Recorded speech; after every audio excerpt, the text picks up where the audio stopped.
Welcome. In front of me is a Nothing Phone 1, and today I'll show you how you can enable and set up your Do Not Disturb mode.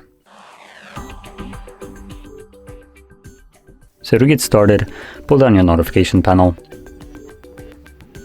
expand it, and locate the Do Not Disturb mode somewhere in the toggles. Now you have a couple pages, so if you can't see it on the first page like I have it right here, then just swipe to the side and hopefully you can find it on the next page. So once you locate the toggle, which you can see for me, it's right over here, hold it. This will take you to the settings where you can customize how it will function. So we can choose who can call us, who can message us, right over here. So some people can choose what people can interrupt you. So basically bypass the mode.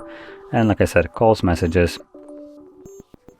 Then if we go back, we have apps, which will be able to bypass this, alarms, other interruptions. So you can choose basically some more specific parameters right here.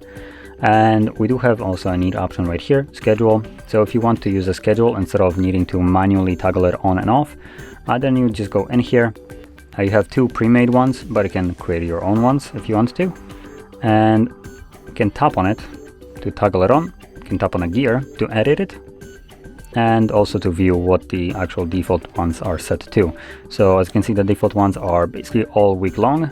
You can change that to any kind of many weeks you want, or days of the weeks. Then we have start and end time, and also a couple additional things right here.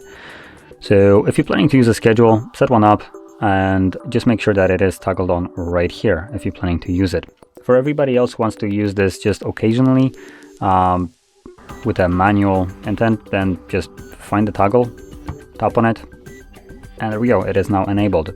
Now, if you're planning to use it manually, I do recommend trying to remember to turn it off, because it will just continuously run in the background till you do so. So to turn it off, you would find the toggle again, tap on it, and there we go, it's now off. So if you found this very helpful, don't forget to hit like, subscribe, and thanks for watching.